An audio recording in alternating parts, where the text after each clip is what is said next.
kita guru kita di sekolah ini 2 orang, Pak Regi sama Pak Kalen, dengan tema topik disiplin positif. Waktu sekarang sudah pukul 2.21. Targetnya kita selesai jam 4. Kalau bisa disesuaikan, kita selesai untuk kegiatan diseminasi sebentar jam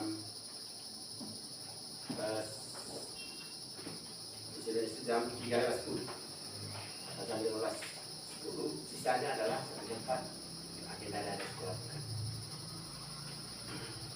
Itu dulu kira-kira gambaran umum kegiatan. Kita sepakat? Sepakat. Baik, kalau memang tidak sepakat, kita mulai sudah. Yang saya hormati Bapak fasilitator sekolah untuk 3 sekolah termasuk seminari Sol dan SMP 4 Mocorana. Teman-teman kita sekalian dan juga terutama Pak Edi dan Pak Den merencanakan untuk melakukan diseminasi hari ini. Mari kita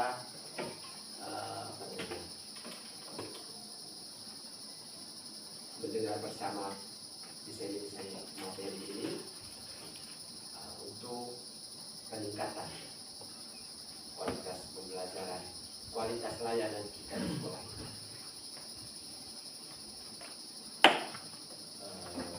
Kiranya nanti di pelaksanaan juga bisa sesuai dengan yang diagendakan oleh teman kita. Begitu pula untuk yang program sekolah keras. Nah, untuk selanjutnya saya persilahkan mungkin di sesi yang kedua nanti adalah sesi program sekolah penggerak. Saya mohon maaf kepada Bapak Sekretariat karena harus menurut waktu jam ke depan untuk memulai yang satu lagi dan harus ikuti yang satu ini. Kalau memang mau ambil tempat di luar juga mungkin tidak berkenan di dalam, boleh-boleh saja mungkin segar. Tapi kami sangat berharap bisa terlibat sebagai mungkin sebagai fasilitator guru, fasilitator sekolah. Juga apa ya? Mungkin terlalu lancang kalau saya teman belajar. Kita tidak panjang lagi. Doa semua sudah kita lakukan dari pagi bahkan sebelum makan. Kita doakan kita sebelum pulang. Kita langsung ke inti. Yaitu materi destinasi. Kepada Bapak Regi, Bapak Malen, waktu silakan presentasi materinya mungkin sampai jam 2.40 atau 14.40 bisa. Misalnya kita berbagi. Silakan. Oke, baik, terima kasih kepada Bapak Kepala Sekolah yang telah memberikan kesempatan untuk kami. Terima kasih juga kepada Bapak Ibu Guru yang masih setia bersama ini. Baik, jadi pada siang ini salah satu program aksi nyata kami sebagai calon guru penggerak di angkatan 9 ini bahwa kami melakukan diseminasi atau pengimbasan kepada rekan-rekan guru yang berhubungan dengan modul kami di 1.4 yaitu tentang budaya positif. Jadi di sini walaupun kami dua berbeda fasilitator, tetapi karena satu sekolah maka kami bisa melakukan kegiatannya itu bersamaan. Nanti baru kegiatannya itu nanti kami tinggal masing-masing, tapi digabungkan. Baik. Jadi hal yang paling penting di sekolah itu tentang budaya positif, dan materinya sangat baik sekali, sangat bagus sekali dari apa yang kami pelajari di LMS, dan kami membagikan sedikit apa yang kami sudah pelajari untuk kita semua. Ada 6 materi di dalamnya tentang budaya positif ini. Nanti kami bagikan, kami bagi 2 seperti itu. Jadi kesempatan pertama saya persilakan kepada Pak Pensi untuk memaparkan materi tentang budaya positif ini. Baik, terima kasih untuk Pak Valen selaku moderator untuk kes pertama.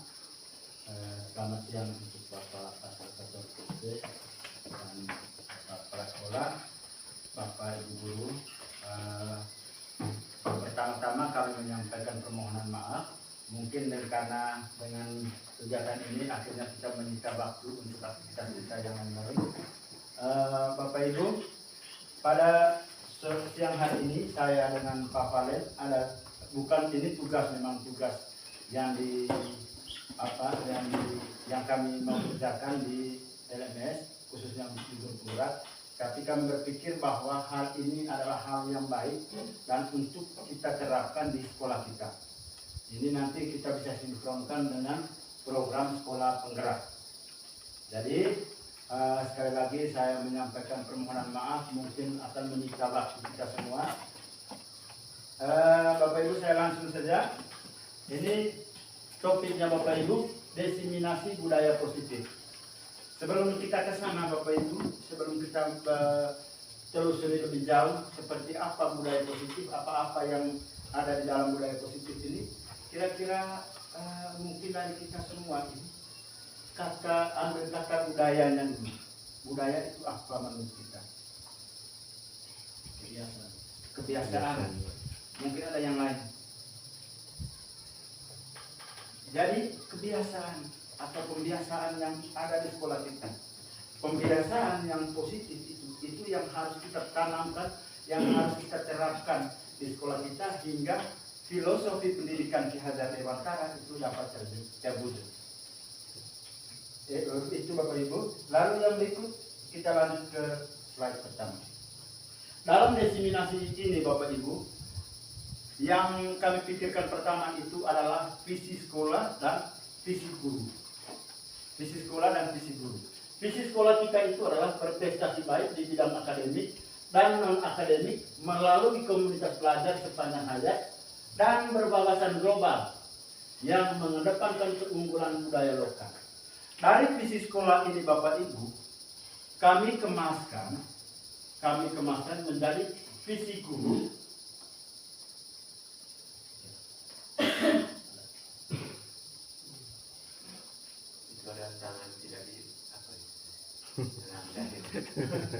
Menjadi satu visi guru, yaitu terwujudnya peserta didik yang memiliki literasi dan numerasi baik yang berlandaskan pada profil pelajar Pancasila. Ini yang mau kita capai Bapak Ibu. Saya pikir ini visi ini memang ini yang hanya menjadi dasar pemikiran saya dengan Pak Valen, dan kemarin sudah didiskusikan dengan Bapak Kepala Sekolah. Akhirnya muncullah visi ini. Dari visi ini nanti kita bisa pakai bersama, terutama dalam penerapan pembelajaran di sekolah kita. Lanjut. Nah, Bapak Ibu, inilah yang saya sampaikan tadi, bahwa pembiasaan yang kita lakukan, yang akan kita lakukan itu nanti itu mau kita tanamkan dan mau kita terapkan seperti apa pendidikan itu menurut Ki Hajar Dewantara. Menurut beliau bahwa maksud pendidikannya itu menuntun segala kodrat yang ada pada anak agar mereka dapat mencapai keselamatan dan kebahagiaan yang setinggi-tingginya, baik sebagai manusia maupun sebagai anggota masyarakat. Ini yang diharapkan oleh Bapak Ki Hajar Dewantara. Maka dari itu Bapak Ibu, kita ambil yang ininya saja, menuntun segala kodrat, dan anak-anak kita itu kita inginkan supaya mereka bisa mencapai keselamatan dan kebahagiaan. Lalu bagaimana caranya Bapak Ibu? Nanti kita lihat di sini. Kita terapkan di budaya positif. Budaya positif. Sekarang kita lihat. Budaya positif di sekolah yaitu nilai dan kebiasaan yang ada di sekolah yang berpihak pada murid agar mereka dapat berkembang menjadi pribadi yang kritis, penuh hormat, dan bertanggung jawab sesuai dengan profil pelajar Pancasila. Ini yang perlu kita ingat baik, bahwa mereka harus punya rasa hormat. Mereka harus punya rasa hormat. Hingga mereka juga harus punya rasa tanggung jawab sesuai dengan profil pelajar Pancasila. Lalu Bapak Ibu, di sore hari ini seperti yang sudah disampaikan oleh Pak Valen, ada 6 poin yang mau kita cermati bersama, yaitu disiplin positif dan nilai kebajikan universal, teori motivasi perilaku manusia, keyakinan kelas, kebutuhan dasar manusia, restitusi 5 posisi kontrol, restitusi segitiga restitusi. Itu yang mau kita pahami. Nanti kita bisa pelajari bersama Bapak Ibu. Yang berikut kita lihat dulu disiplin positif. Apa makna dari kata disiplin positif ini? Dari bahasanya, dari kata disiplin ini berasal dari bahasa Latin, disiplina, yang artinya belajar. Ini. Makna asal dari kata ini berkonotasi dengan disiplin diri dari murid-murid Sokrates dan Plato. Yang berikut, disiplin diri membuat orang menggali potensinya menuju sebuah tujuan, apa yang dia hargai. Lalu, namun dalam budaya kita, makna kata disiplin telah berubah menjadi sesuatu yang dilakukan seseorang pada orang lain untuk mendapatkan kepatuhan. Kecenderungan umum adalah menghubungkan kata disiplin dengan ketidaknyamanan, bukan dengan apa yang kita hargai atau pencapaian suatu tujuan yang mulia. Kata disiplin juga sering dihubungkan dengan hukuman. Tanpa ada hukuman, peserta didik tidak disiplin. Betul. Tata tertib, teratur, dan kepatuhan pada peraturan. Kalau tidak patuh dengan aturan, maka siswa itu atau murid itu tidak dikatakan disiplin. Itu yang sering kita alami selama ini, yang kita paham tentang disiplin. Padahal itu sesungguhnya berbeda. Karena belajar tentang disiplin positif tidak harus dengan memberikan hukuman. Justru itu adalah salah satu alternatif terakhir, dan kalau perlu tidak digunakan sama sekali. Itu sarannya. Sarannya itu tidak perlu ada hukuman. Itu sarannya. Nah, dan alternatif terakhir yang mau kita inginkan tadi itu adalah adanya hukuman. Tetapi disarankan supaya tidak boleh ada hukuman. Dalam budaya kita, makna kata disiplin dimaknai menjadi sesuatu yang dilakukan seseorang pada orang lain untuk mendapatkan kepatuhan. Kita cenderung menghubungkan kata disiplin dengan ketidaknyamanan. Tuh. Lalu Bapak Ibu, di sini ada nilai-nilai kebajikan yang universal. Nilai-nilai kebajikan adalah sifat-sifat positif manusia yang merupakan tujuan mulia yang ingin dicapai setiap individu. Nilai-nilai tersebut bersifat universal dan lintas bahasa, suku, bangsa, agama maupun latar belakang. Ini diambil dari teori yang dikemukakan oleh Dr. William Glasser pada teori kontrol tahun 1984. Setiap perilaku perilaku atau perbuatan memiliki suatu tujuan. Lalu yang berikut, dengan mengaitkan nilai-nilai kebajikan yang diyakini seseorang, maka motivasi intrinsiknya akan terbangun, sehingga menggerakkan motivasi dari dalam untuk dapat mencapai tujuan mulia yang diinginkan. Lalu nilai-nilai kebajikan yang ingin dicapai oleh setiap anak Indonesia kita kenal dengan profil pelajar Pancasila. Itu nilai-nilai kebajikan yang kita inginkan dari anak-anak sekolah kita. Nilai-nilai profil pelajar Pancasila itu diambil dari 6 dimensi: beriman, bertakwa kepada Tuhan Yang Maha Esa, dan berakhlak mulia, mandiri, bernalar kritis, berkebinekaan global, bergotong royong, dan kreatif. Bapak Ibu, itu adalah nilai kebajikan yang kita inginkan dari peserta didik kita. Lalu kita ke teori motivasi perilaku manusia. Di dalam diri manusia itu ada 3 teori motivasi. Ada 2 teori motivasi.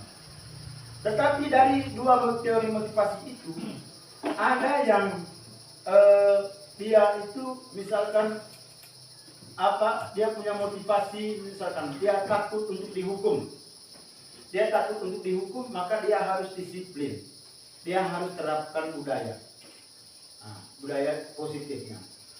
Tetapi ternyata itu tidak nyaman bagi dirinya, karena dia hanya mau menghindari hukuman. Seperti itu.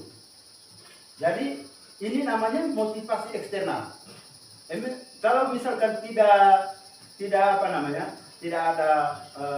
ada informasi untuk hukuman, maka dia tidak akan melakukan atau tidak menjalankan disiplin positif. Lalu yang berikut, untuk mendapatkan imbalan dari orang lain atau institusi, apa yang misalkan dia hanya untuk mendapatkan imbalan, misalkan dia penghargaan, dia hanya orientasinya mendapatkan penghargaan dari orang lain. Tapi untuk motivasi dari dirinya, ketika itu terjadi, maka Bapak Ibu, suatu saat ketika dia tidak ada bersama kita, maka motivasi itu tidak ada. Maka dia kembali ke semulanya. Kalau kita misalkan mau kolaborasi, tapi dia tidak mau. Karena apa? Sudah menghilang dari dirinya itu tentang motivasi diri. Karena dia mau hanya untuk mendapatkan penghargaan. Kalau tidak ada penghargaan, maka tidak bisa dilakukan. Itu. Lalu Bapak Ibu, yang berikutnya motivasi internal. Ini adalah motivasi yang berasal dari dalam diri. Apapun yang mau dibuat, apapun yang kita buat, pasti semuanya ikut. Karena punya motivasi. Tanpa ada hukuman, tanpa menunggu ada hukuman, tanpa menunggu ada imbalan. Tetapi dengan sendirinya dia mau bangkit. Karena di dalam dirinya sudah tanamkan motivasi internal. Seperti itu Bapak Ibu. Nah, kita kembali ke merdeka menurut bagaimana prinsip merdeka yang disampaikan oleh Bapak Ki Hajar Dewantara. Merdeka menurut Ki Hajar Dewantara itu artinya tidak hanya terlepas dari perintah, akan tetapi juga cakap buat memerintahkan diri sendiri. Sebelum kita memerintahkan orang lain, kita perintahkan dulu diri sendiri. Itu adalah motivasi internal. Yang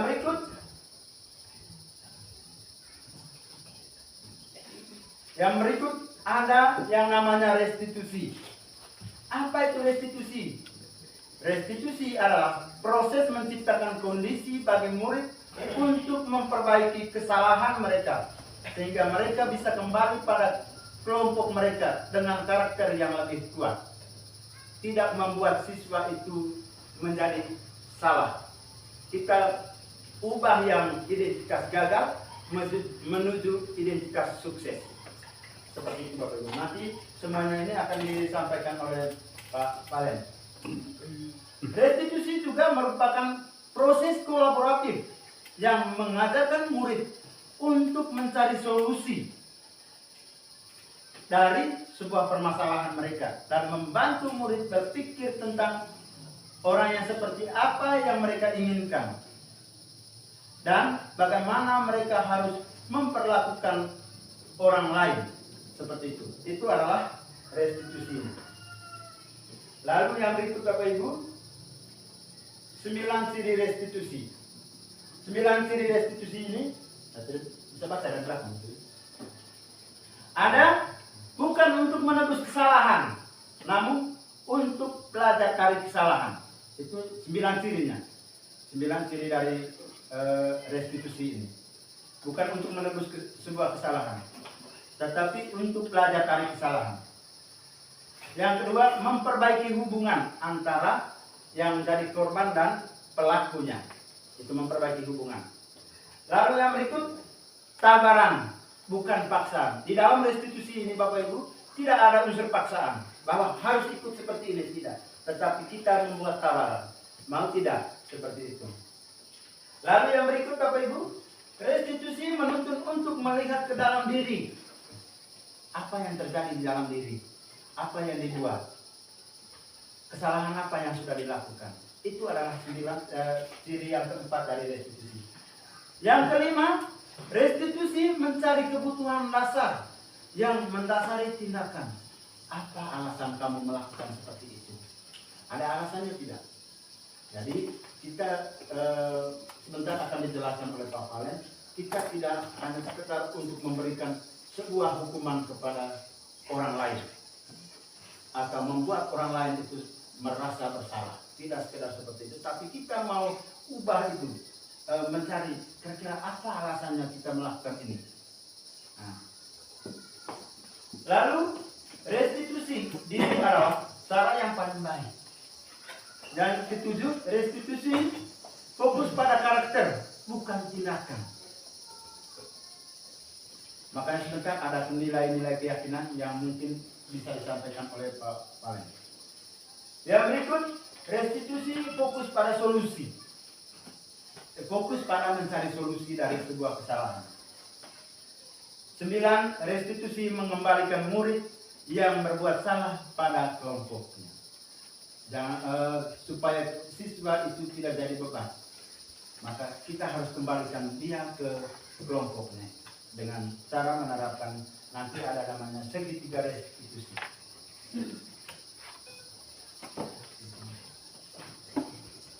Bapak Ibu, supaya menghindari semua dan apa yang kita cermati tadi itu bahwa tidak boleh ada hukuman, tidak boleh ada kalau kehukuman dengan apa namanya keyakinan kelas dengan kesepakatan itu beda nanti akan disampaikan. Jadi kesepakatan itu nanti apa namanya masih ada apa warna-warna yang negatifnya. Tapi kalau keyakinan kelas itu berdasarkan apa yang diinginkan, itu keyakinan kelas. Nanti bisa dijelaskan oleh Pak. Lalu mengapa keyakinan kelas?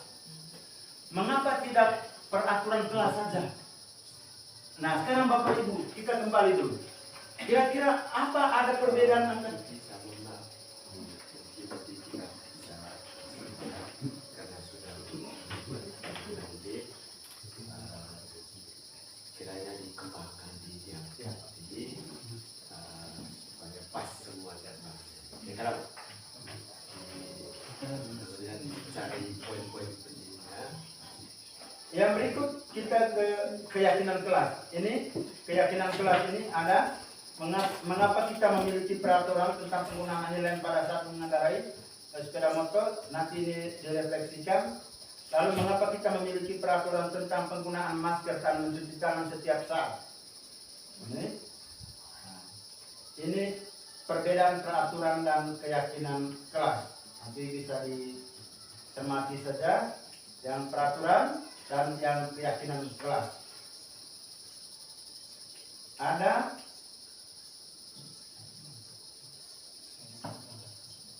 yang berikut perbedaan hukuman, konsekuensi dan keyakinan. Ini ada dari identitas gagal. Kalau hukuman itu dia cenderung ke identitas gagal. Kalau konsekuensi dan restitusi itu dia identitas sukses. Seperti itu. Ada hukuman, konsekuensi, dan restitusi. Lalu, itu saja dari saya. Selanjutnya saya serahkan ke Pak Malek.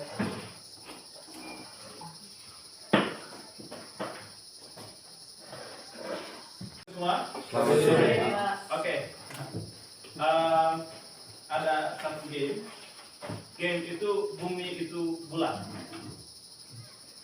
Game itu kata kuncinya bumi itu bulat. Sekarang kebetulan saya guru matematika, tetapi belum tentu guru matematika itu benar semua. Gitu. Gamenya bumi itu bulat.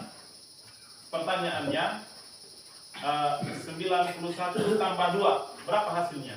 93. 91 tambah 2 93. Bumi itu bulat. Benar. Kata kuncinya bumi itu bulat. 91 tambah 2 93. Oke, 91 tambah 2 itu hasilnya 1. 100 tambah 1 100 tambah 1 2. Ya, betul.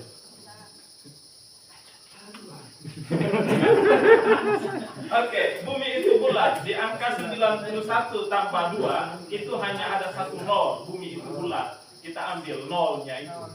Bulat. Betul. 100 tambah 1, jawabannya 101. Sebenarnya di dalam 100 itu 100 nya ada 2 nol, maka hasilnya 2. Oke, terima kasih.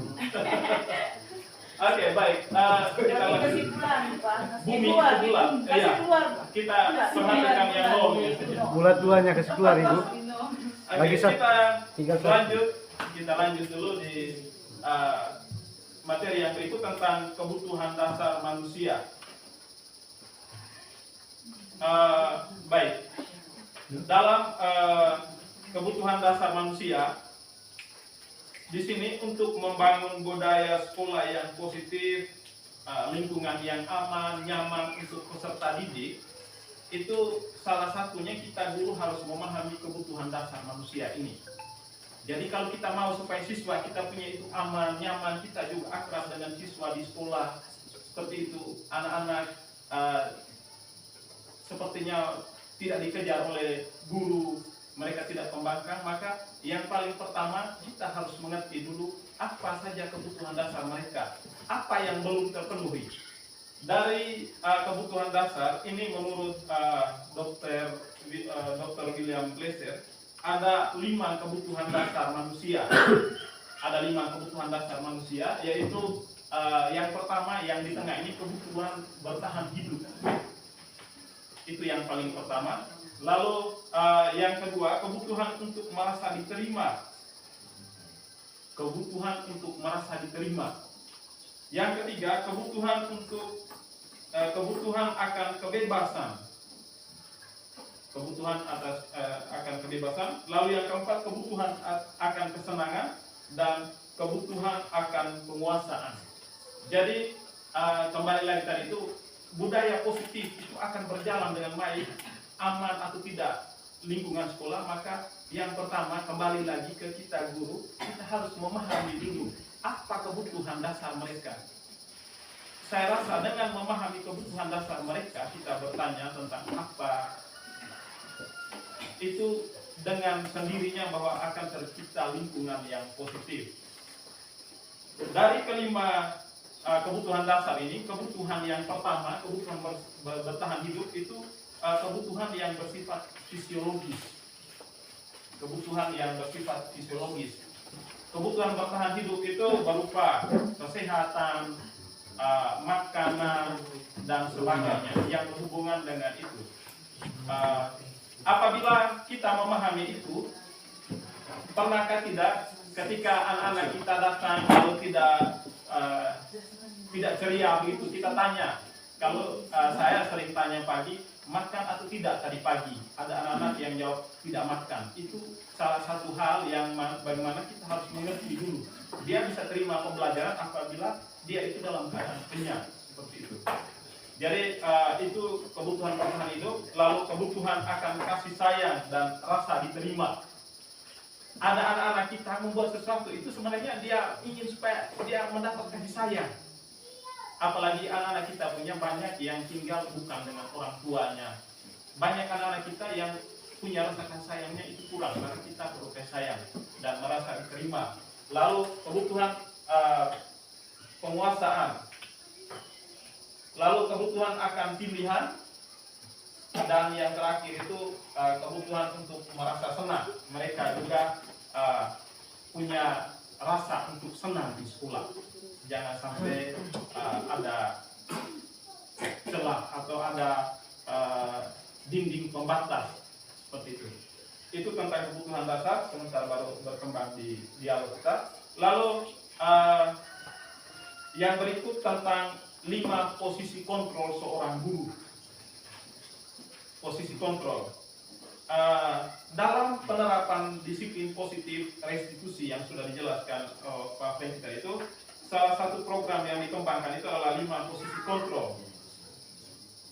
Dalam perjalanan kita sebagai pendidik, ada 5 posisi kontrol menurut Dr. William Glasser tadi itu.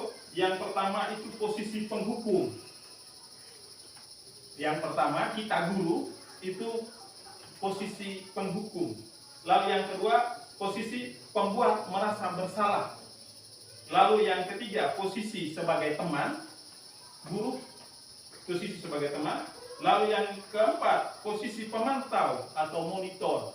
Lalu yang berikut, posisi manajer. Coba kita bisa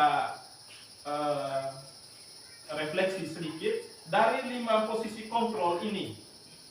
Yang biasa kita lakukan selama ini, posisi kontrol sebagai apa kita sebagai guru? Ketika anak-anak mengalami masalah, ada masalah yang terjadi pada anak-anak, dari 5 posisi kontrol ini apa saja yang sudah kita buat? Posisi penghukum, posisi pembuat merasa bersalah, ya, pernah semua. Memantau.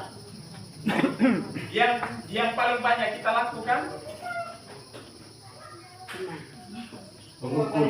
ya, penghukum. Oke, ada yang penghukum.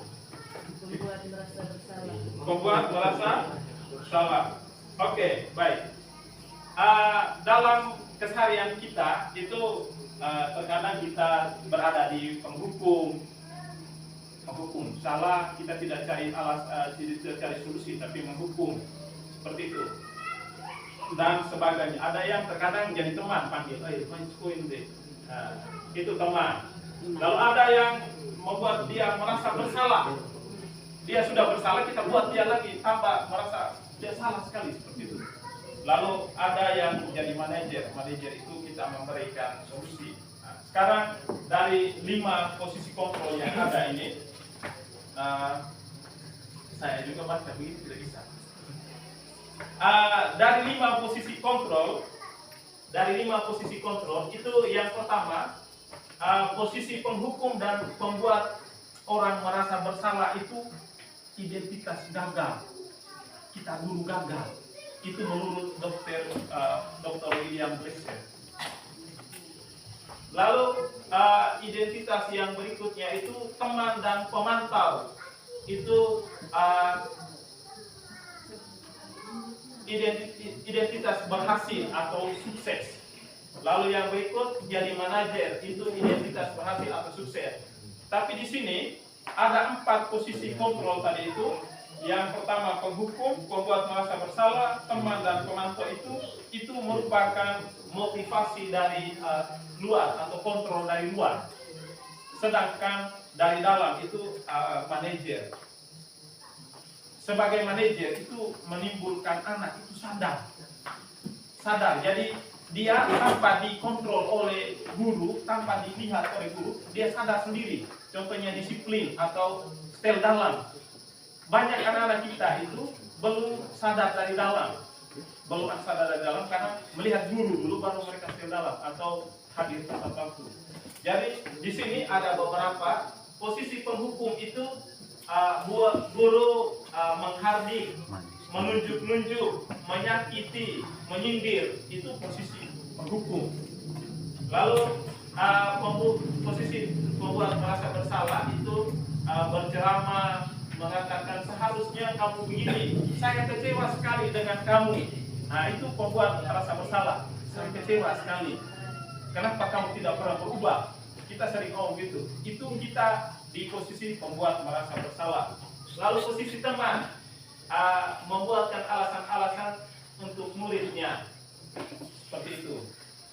Lalu posisi pemantau, menghitung dan mengukur. Sudah berapa kali kau terlambat? Kemarin juga terlambat, hari ini juga terlambat. Itu pemantau. Setiap kali gerak-geriknya itu kita lihat. Seperti itu. Lalu sebagai manajer itu kita mengajukan pertanyaan. Maukah tidak kau berubah? Itu pertanyaan seperti itu. Kamu sadar atau tidak kalau kamu buat salah? Bagaimana kamu mau berubah atau tidak? Itu manajer. Itu dia sadar dalam diri. Lalu kata-kata yang biasa kita lakukan kalau penghukum itu, kalau kamu tidak melakukannya, awas ya. Kalau besok kalau masih terlambat, tunggu besok. Nah, itu penghukum. Lalu pembuat orang merasa bersalah itu kata-kata kamu seharusnya atau kamu sudah tahu. Di sini kamu sudah tahu, ibu lelah sekali mengatakannya. Ibu stres, saya stres. Kamu buat begini, saya stres. Gitu. Itu pembuat merasa bersalah. Lalu teman, ayolah. Nah, itu. Mengajak. Itu posisi teman. Lalu kalau posisi pemantau itu apa peraturannya? Tahu tidak apa peraturannya? Nah, itu pemantau. Tadi kita sudah hitung berapa kali dia tidak hadir, gitu. Lalu tanya apa aturannya? Lalu kalau manajer itu apa yang kita yakini, apa yang bisa kamu kerjakan untuk memperbaiki kesalahan ini? Itu tentang ini. Lalu dampaknya, saya langsung di dampaknya. Dampak jadi posisi penghukum. Dampaknya itu murid itu mengulangi kesalahan terus. Kalau kita hukum dia akan buat kesalahan terus. Hari ini kesalahan lain, besok dia cari cara kesalahan lain. Itu kalau penghukum. Lalu kalau pembuat orang merasa bersalah, merasa rendah diri. Kalau dia sudah salah, lalu kita buat dia merasa bersalah, itu dia merasa rendah diri. Dia tidak percaya diri di depan teman-temannya. Dia mau di belakang terus. Lalu kalau posisi teman itu lemah, tidak mandiri, tergantung. Kalau kita jadi teman itu, anak-anak itu tergantung dari kita saja. Dia tidak bisa percaya diri, dia tidak bisa mandiri. Lalu jadi pemantau itu menitik beratkan pada sanksi atau hadiah untuk dirinya. Itu pemantau. Saya bisa buat, tetapi apa hadiahnya? Apa penghargaan untuk saya? Seperti itu. Lalu kalau manajer mengevaluasi diri, bagaimana cara memperbaiki diri. Jadi kalau manajer itu, siswa itu merasa diri bersalah, dia mengevaluasi diri, betul atau tidak, sudah baik atau tidak, bagaimana cara memperbaiki diri. Itu tentang itu. Lalu dalam penerapan budaya positif di sekolah, itu salah satu cara yang paling baik digunakan itu adalah kita menerapkan segitiga restitusi. Segitiga restitusi ini ada tiga segitiga, ada tiga sisi pada segitiga ini. Posisi yang pertama itu paling bawah itu menstabilkan identitas. Ketika ada anak-anak yang merasa bersalah, itu biasanya kita langsung bentak gitu ya. Walaupun kami juga baru pelajari materi, tetapi ini berbagi itu penting. Ketika kita sama-sama punya konsep yang sama, itu saya rasa bisa kita jalankan dengan baik. Jadi posisi kontrol ini, ketika saya dan Pak Fendy kemarin kami buat aksi nyata kami punya, itu tanpa di-setting. Kalau teman-teman yang lain itu kami lihat di YouTube, ganda sekali. Itu karena mereka setting, mereka buat seperti seperti drama gitu, mereka sudah akur. Kami punya itu asli, tidak diatur. Anak-anak itu kami panggil. Yang pertama caranya menstabilkan identitas. Itu kita buat dia sudah, sebenarnya dia sudah tahu salah, tapi kita buat dia supaya dia santai dulu. Jadi tanya,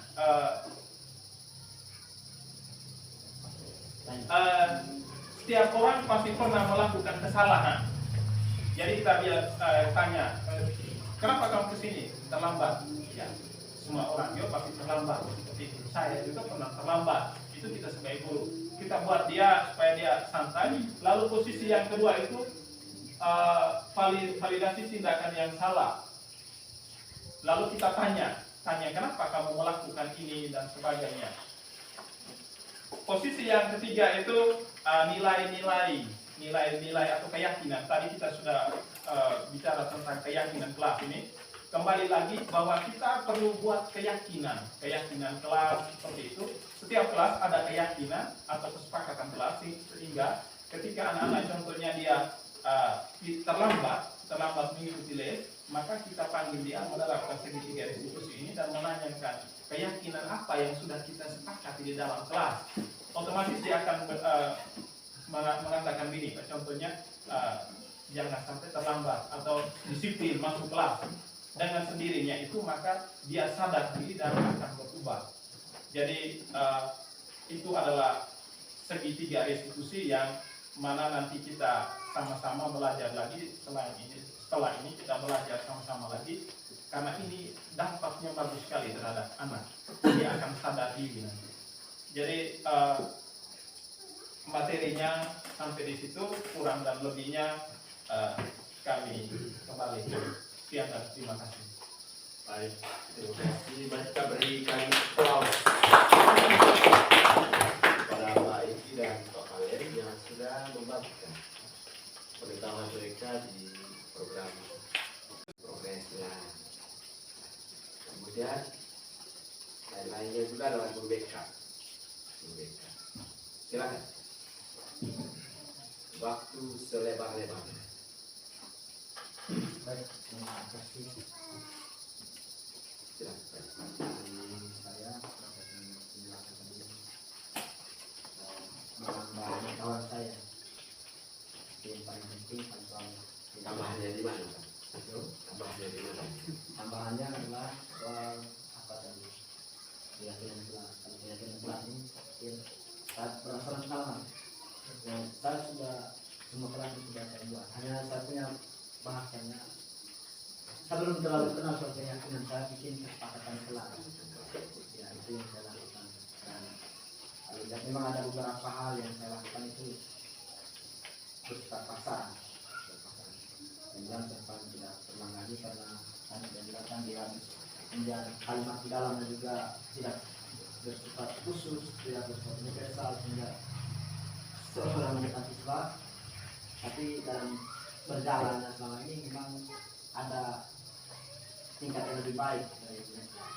Tapi saya guru tentunya setelah mendengar pelajaran ini menambah pengetahuan baru bagi saya tidak lagi tidak merasa tertekan dalam menjalankan aktivitas pertama menaati aturan kesepakatan keyakinan kelas saya sudah lakukan. Setiap kelas itu saya ada kesepakatan kelas. Boleh saya tambah sedikit pertanyaan untuk teman-teman ini? Kalau teman-teman ini kan di orbit menjadi kepala sekolah. Jadi ini satu langkah lagi dari kepala sekolah. Nah, yang mau saya tahu ini sebetulnya kalau praktiknya banyak yang belajar di sekolah. Mau bahasanya apa, tapi kan ada bahasanya institusi dan kesepakatan kelas, keyakinan kelas.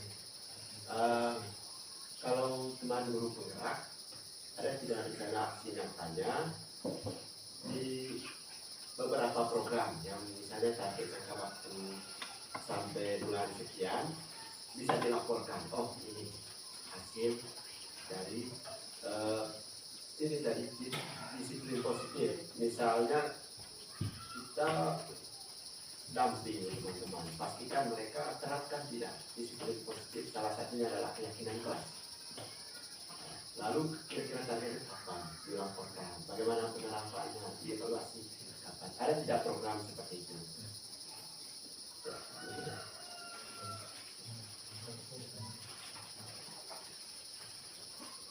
Baik, terima kasih Bapak Kusip, bersama saya Guru Nasiti Koordinat Ibu Fasilitator Guru Penggerak. Tidak saya jawab. Jadi rencana dari tindak lanjut karisma ini memang tidak bukan hanya untuk jangka panjang, tapi lebih dari jangka panjang dari targetnya. Ini kegiatan. Maka saya boleh jangka panjang. Tidak seumur hidup, tidak seumur hidup jadi budaya. Karena biasa. Dalam jangka panjang kan pemerintah. Target yang kami rencanakan itu bahwa di dalam Kombel kita kan ada Kombel MIPAS. Kombel MIPAS itu kita terapkan semuanya ini, terapkan semua dan pendampingan secara berkala. Itu kita punya di sana. Lalu yang berikut bagaimana dengan Kombel-Kombel lain yang di luar Kombel MIPAS? Bapak Ibu, kita semua itu di sekolah ini kolaborasi.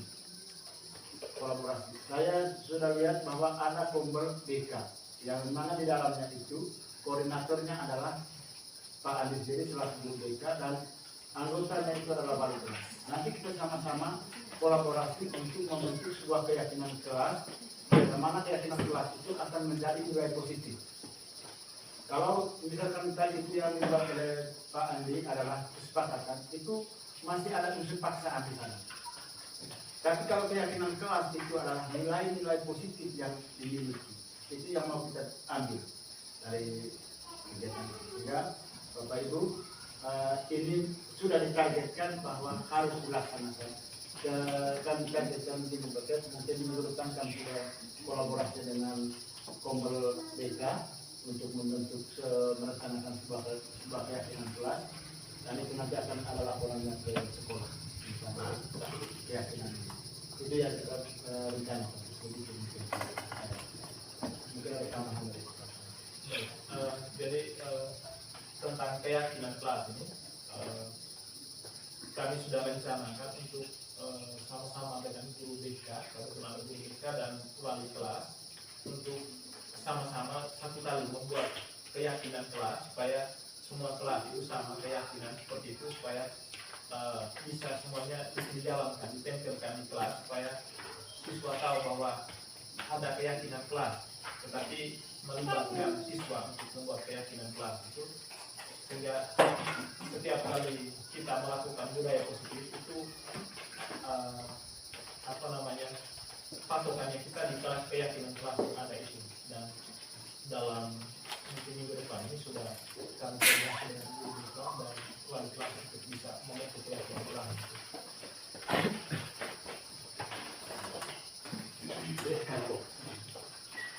Boleh komentar? Ya. Baik, yang pertama persepsi untuk kedua CGP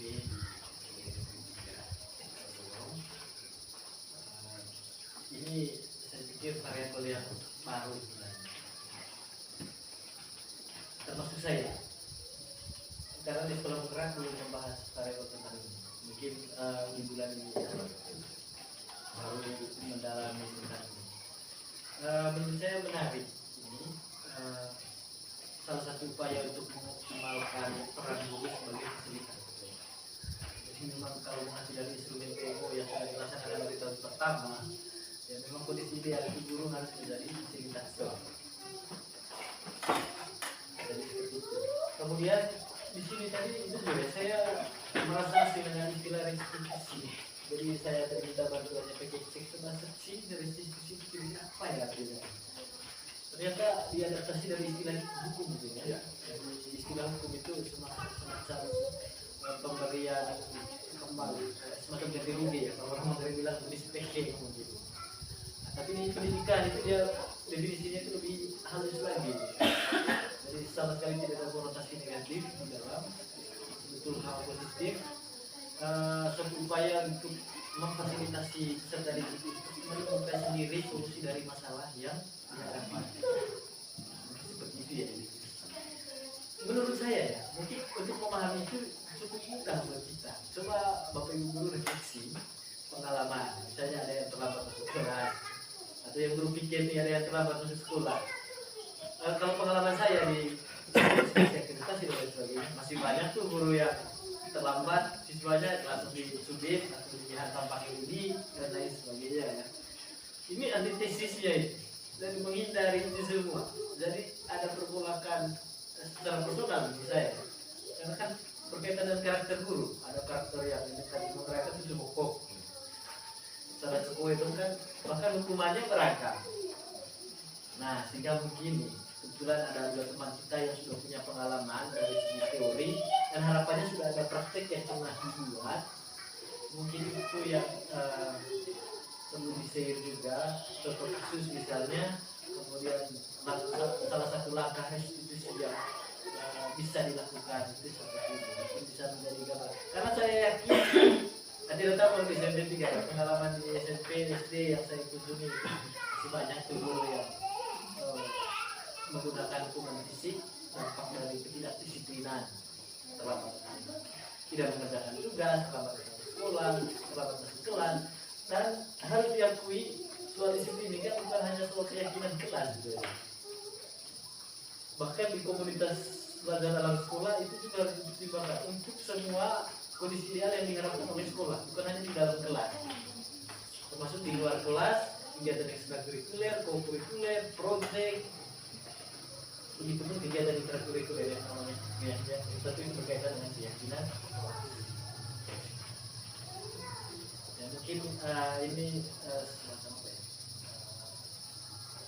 tambahan pertimbangan untuk mengoptimalkan komunitas bimbingan dan konseling, dan itu relevan dengan akreditasi karena diharapkan di bimbingan konseling itu manajemennya bukan hanya soal ini ya semacam hukuman fisik, tapi memang ada prosedur dari balik kelas, guru mata pelajaran, kemudian di bimbingan konseling itu prosesnya bagaimana, kemudian harus endingnya kemana, kan mungkin bisa dioptimalkan dengan keyakinan kuat tadi atau konsep restitusi dalam menciptakan budaya positif di satuan pendidikan. Mungkin ada tersisa satu pertanyaan tadi, bisa bukan pertanyaan sih, permintaan untuk share mungkin yang sudah dipraktekkan. Saya sulit banget prosesnya mulai dipahami karena kebiasaan kita ya sudah seperti ini, melanggar aturan, berlutut, subit, tampar, dan hukuman-hukuman yang lain. Atau bersih WC, ya, janganlah hukuman fisik, suruh pungut sampah, itu kan sudah bertentangan dengan restitusi yang diharapkan dalam budaya positif yang teman-teman kita sudah presentasikan. Baik, terima kasih Bapak Kasih. Mungkin sebelum ke prejudice dari pengalaman, jadi saya mungkin ada fakta ini, ada hubungan dengan ini. Jadi prejudice dijawab ya. Budaya disiplin positif. Mungkin mulai dari keyakinan kelas. Memang mulai dari keyakinan kelas. Misalnya, saya pernah baca kita di bulan apa itu awal pertengahan Oktober ini memanggil siswa yang indisiplin. Jadi ada beberapa ini, ada 11. Pertama yang saya cek adalah pernah diminta keterangan oleh Bapak, dicari kenapa pernah dipanggil. Hampir semua ini yang berapa? 13 anak jawab belum dipanggil. Padahal harapan saya sebelum ketemu di sekolah itu sudah belajar balik kelas. Nah, kemudian saya tanya penerapan tentang budaya positif ini, disiplin positif ini, salah satu itu yang saya lakukan untuk sedikit gambaran. Jadi kita tidak langsung mempolis. Dan pertama yang saya tanya misalnya ini, masalah apa yang tadi saya tahu. Saya bilang ini ada satu anak ini nama Kalvanul Ustaz 19 hari, dia tulis, saya tanya berapa 19 hari ini sakit itu ya, kemudian dapatlah keterangan bahwa bapak 4 hari makanya dia tidak datang sekolah. Lalu anak ini sering menjaga ayahnya saat sakit, saya catat. Lalu 15 harinya adalah sakit kulit. Maka menurut saya ini akan kita punya dan cepat. Lalu kemudian kita kemudian kali saya sampaikan bahwa nanti kalau bisa ada satu punya di apa dilengkapi, karena setelah ini akan ke dunia waktu mengecek kebenaran. Jadi pertama mungkin langkah kita pelajari, kemudian tidak langsung saya panggil mereka disebut, tidak langsung vonis, tidak langsung itu penerapan sederhana sehingga kita tahu keadaan dia apa alasan dia ini itu satu yang saya terapkan dari materi itu. Kemudian catatan selanjutnya karena dia anak itu sudah begitu masuk restitusi, artinya dia jadi korban atau mungkin kita jadi korban, maka kita harus memulihkan keadaan dia kan rugi kan tidak dapat pelajaran. Mungkin kalau mengisi pelajaran kalau dikasih tugas mungkin agak berat, tapi minimal dia tidak ada komitmen, tidak apa lagi. Dan setelah selesai ada perubahan itu sudah ada kemajuan, jadi ada hasil. Kira-kira itu baik. Yang saya akan teman-teman sekalian. Oke, baik, terima kasih untuk Bapak Edwin selaku Fakultas SD. Terima kasih juga untuk kepala sekolah yang sudah menambahkan. Mungkin sebelum ke Ibu atau ke Ibu. Terima kasih atas waktu dan kesempatannya. Sampai yang pertama seperti yang disampaikan Pak Kipser tadi, siswa karena yang dipanggil buat doa itu satu dari Tabung. Walaupun saya tidak kunjungan di rumah, tetapi beberapa minggu yang lalu saya ke sana, orang tuanya sementara berobat. Dia tidak datang sekolah 6 hari dari bulan 3 bulan terakhir dia masuk ke 6-7 hari, dan alasannya masih berobat bapaknya sehingga saya tidak ke rumah, dan alasannya itu sedikit betul tadi seperti materi yang disampaikan itu, kita harus mencari tahu dulu alasan anak kenapa dia tidak datang ke sekolah. Dan dia terus terang katakan, Ibu, mama melahirkan terlalu jarak kelahiran terlalu dekat. Yang kedua bapaknya sudah operasi, tidak bisa bergerak banyak, dan justru dia meminta supaya dia tidak sekolah. Dia meminta supaya dia tidak sekolah, tetapi bapaknya di sini melarang anak. Ini bersama dari bangkit dan sehat kasih anak. Nah justru di sini kita sebagai guru juga merasa ada usaha dari orang tua walaupun efeknya ke anak, walaupun dia tidak hadir di sekolah. Nah, sehingga itu terus terang memang saya tidak melakukan kunjungan rumah pergi, tetapi alasannya dia masih berobat. Dan yang kedua, saya tertarik pada posisi kontrol belajar. Nah, saya Pak Efren, saya guru bahasa Indonesia, tapi sekarang apakah Pak Ayam juga pakai tahu masangkan. Saya bahasa Indonesia di kelas 7A, 7B, dan 7C. Saya sudah melakukan, saya lebih tertarik kepada keyakinan kelas, kesepakatan kelas. Tetapi di sini tadi masuklah satu kata baru, keyakinan kelas. Di mana pada saat kesepakatan awal saya membuat anak-anak tidak boleh menggunakan bahasa Indonesia pada saat pembelajaran. Dan itu dilaksanakan, ada beberapa kasus ditemukan, ada anak entah secara refleks atau secara sengaja mereka mengucapkan bahasa daerah pada saat pembelajaran. Dan saya lebih kepada poin yang pertama yang warna hijau guru, mungkin bisa diperbesar. Membuat rasa bersalah. Ya, membuat rasa bersalah. Saya sering melakukan itu. Tetapi seiring waktu, saya sempat belajar di PMM, walaupun pada saat ini belum dapat sertifikat, tetapi di situ saya melihat itu kita tidak boleh lakukan sudah. Dan saya terus lakukan, memantau juga sudah. Habis itu manajer yang terakhir tadi Pak, manajer juga itu juga kurang maksimal hasilnya. Lalu saya menggunakan cara yang terakhir itu teman. dan ketika saya ada anak yang menggunakan bahasa daerah pada saat pembelajaran, saya sudah 2 pekan terakhir saya mendekat anak lebih kepada fungsi temannya itu, dan betul sudah dilaksanakan dengan baik, sehingga ketika saya tanya apa yang mereka lakukan, kembalilah kepada kesepakatan kelas. Anak-anak, terus terang saya sering mungkin Bapak Guru sering melihat saya jam terakhir itu sering suruh anak memungut sampah 5 menit terakhir itu kalau jam pulang atau jam istirahat. Mungkin ada Bapak Ibu Guru yang walaupun tidak terbuka pada saat ini atau pada saat kita bersama, saya sering suruh anak bawa sampah keluar. Padahal itu adalah salah satu dari semacam teguran atau konsekuensi mereka tidak melakukan atau tidak berbahasa Indonesia pada saat pembelajaran. Sehingga dari ke-5 poin posisi kontrol guru dengan anak, saya lebih tertarik kepada temanan itu yang hasilnya sangat dirasakan dibandingkan yang 4 poin itu tadi. Terima kasih banyak, itu hanya sebagai apa tadi. Baik, terima kasih pada Ibu Asti.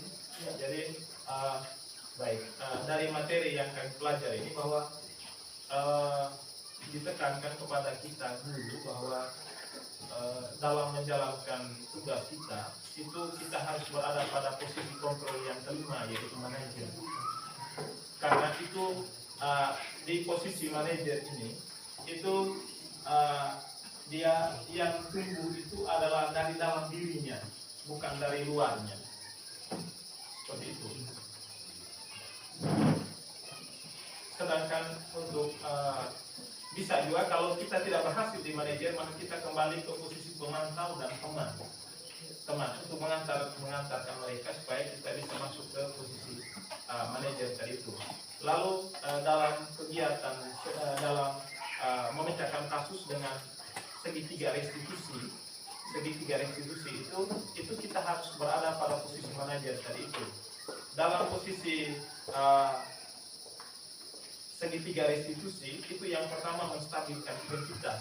Kita bayangkan anak-anak kita punya ketika melakukan kesalahan lalu kita panggil, itu mereka itu tegang sekali saat itu, tegang.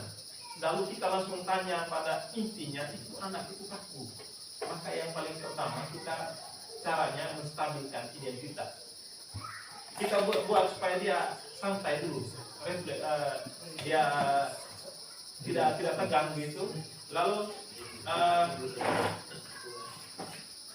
salah satu contoh Pak, mungkin saya ceritakan sedikit kami pengalaman tentang ini. Jadi di posisi